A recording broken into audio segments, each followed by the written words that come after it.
Vous venez de conduire l'adoption de la nouvelle loi sur la réorganisation agraire et foncière au Burkina Faso.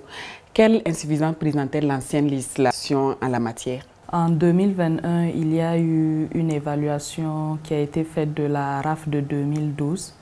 Et cette évaluation a montré qu'il y avait des incohérences, voire des contradictions entre la RAF de 2012 et la loi d'orientation sur l'aménagement et le développement durable du territoire. Et il y avait aussi des incohérences entre la RAF et d'autres textes sectoriels relatifs aux fonciers. Une autre problématique majeure était le statut de la terre dans notre pays. Quelles sont donc les principales innovations introduites par ce nouveau projet de loi? Nous avons consacré la propriété de plein droit de l'État sur ce domaine foncier national. Il y a l'interdiction de cession définitive des terres rurales aux personnes de nationalité étrangère, sous réserve bien sûr de réciprocité.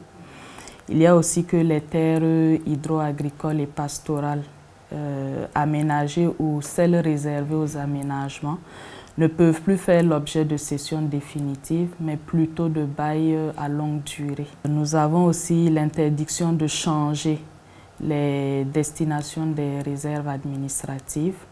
Et enfin, ce qu'on peut retenir, c'est l'institution d'une procédure d'urgence de l'expropriation pour cause d'utilité publique et bien sûr la définition des situations pouvant justifier cette urgence. Honorable, nous avons constaté jusqu'à 246 amendements apportés au nouveau texte. Qu'est-ce qui explique cela?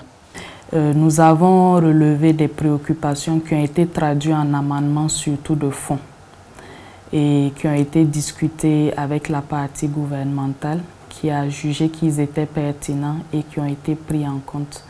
Mais il faut dire que les 246 amendements n'étaient pas que des amendements de fond, il y avait aussi des amendements de forme qui constituaient en réalité des erreurs matérielles. C'est sûr que vous avez fait des recommandations. Quelles sont donc ces recommandations? 3 recommandations principales.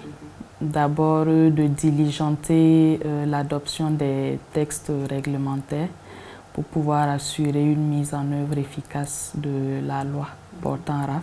Deuxième recommandation, c'est d'harmoniser les textes relatifs à la RAF et les autres textes relatifs aux fonciers.